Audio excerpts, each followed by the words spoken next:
Hey, shalom, brothers and sisters. Welcome back. I thank you again for joining me. Today, I want to ask the question, what is the Church of England?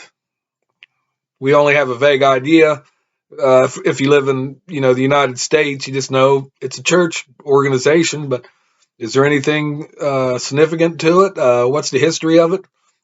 Ask things like that. And I'm here to uh, try to give you a little uh, tidbit of what it's about and maybe the origins, things like that. And I'm going from the book Religion. I referenced the first book by Gilda Berger, and it states here about the Church of England, and they're also called the Anglican Church too. So that's synonymous with the Church of England. It says here, the official religion of England. The Church of England is a branch of Christianity that combines both Catholic and Protestant theology. So basically, it's like synchronism of both into one. They're like lukewarm Catholics or lukewarm Protestants, whatever you want to call it. It's like is the glass half filled or half empty? That's what it is. But the Church of England was established during the reign of Henry the Eighth. The king had quarreled with the Pope over the issue of divorce, and when the Pope would not grant him a divorce, Henry declared himself head of the nation of the church in 1534. So Henry wanted to get divorced. The reason Henry wanted to get a divorce is he wanted a male heir, a prince, somebody take over the throne after he passed away. And all the wives couldn't produce a son, and he was dissatisfied, so he wanted a divorce, but he had to ask the Pope, and the Pope wouldn't grant it to him, saying it was wrong, sinful, blah, blah, blah.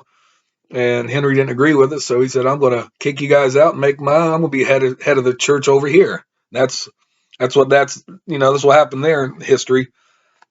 Under Elizabeth I in 1558, the Church of England became independent of all other Christian movements.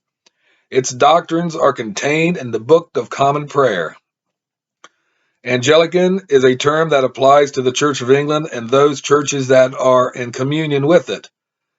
In the United States, the church is represented by the Protestant Episcopal Church, and what the Episcopal is, it's not sort of like another synonymous name for it, but it's over here in the United States.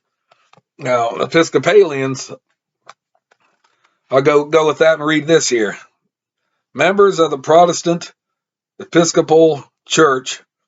The Episcopal Church, which was organized in 1607, was the first American branch of the Church of England. At first, it had few followers, but after the American Revolution, it became independent and began to grow. Today, it has about 5 million members in the United States alone.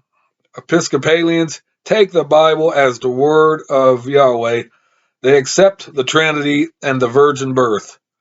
Their prayers and instructions for services are found in the Book of Common Prayers. So they say one minute they say they go by the good book. The next minute they accept the Trinity and the virgin birth. The Trinity is not scripturally sound. It's nowhere in there. The virgin birth, they have a certain different thing. You think virgin birth, Mary was a virgin, had Yeshua, which is true. It's true. That part's true. But they think she, immaculate conception and things like that. It's that. It's just, they're like watered down. It's watered down Catholics, kind of like Lutherans. Not that like I said, not that I don't have nothing against the people. I'm sure most of them, half of them, most of them are perfectly fine, law-abiding citizens and things like that.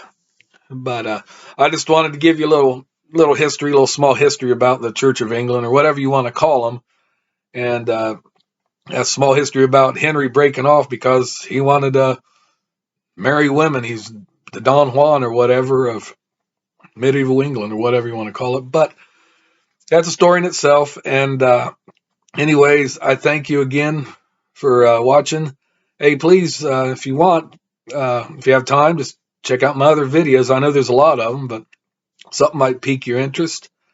And give me a big thumbs up and hit that notification bell and also subscribe. I'd really appreciate that. Until we meet again, peace out and shalom.